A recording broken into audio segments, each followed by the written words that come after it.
Hello there. Today's video is about the way I've discovered gives me the best effect from my water drop stamps. I bought this quite recently from Rin Tanaka, Designs by Rin. I'll put her link below. I think she's Canadian. I bought a stamp from her recently called Water Effects 1. She's got several different groups of types of water effects. And this stamp set is mainly about water droplets. She has others with running water, and I just like this one. What I'm doing here is just layering up a piece of Neenah Solar White cardstock fairly heavily with distress ink. I've used Broken China, Peacock Feathers, and the last one that I'm using there is Salty Ocean. I love the rich colour that these give. That combination does give you a nice clear view of the effect of the water stamp.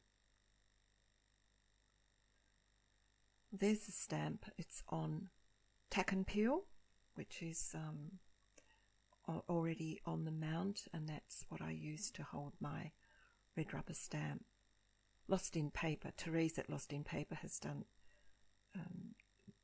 3 great videos on how best to keep your rubber stamps on, one of which is about Tack and Peel. I'll put her link below too. Stamping it in archival ink, black archival ink, to get that nice waterproof effect. And then you can see I'm going in with water. Rin did a very good video where she just dabbed the water on and then blotted it off.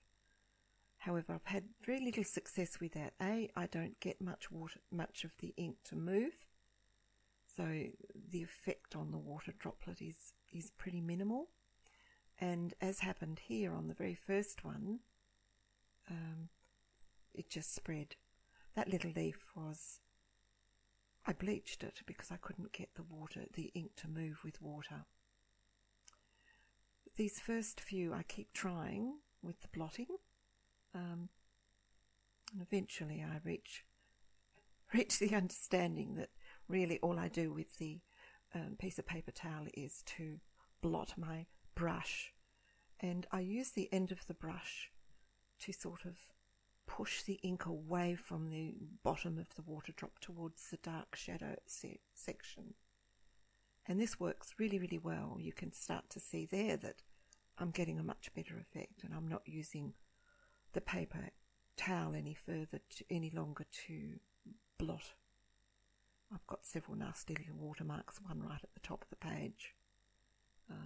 It was very disappointing, but I made it into a card. I've got some friends who won't mind. Here I'm going in with a gel pen to put the little white dots, the highlight dots that really make these water drops pop. Rin uses acrylic paint, and I did have some ready to use, but I didn't have a suitable brush, so I didn't have one fine enough with a round end, so I just used the gel pen. It gave me much more control, and I could get the dots much smaller. And just to finish, here's some cards that I made. A little snail with the round drops, another leaf, and finally the blue card. Okay, thanks so much for watching. Catch you soon. Bye.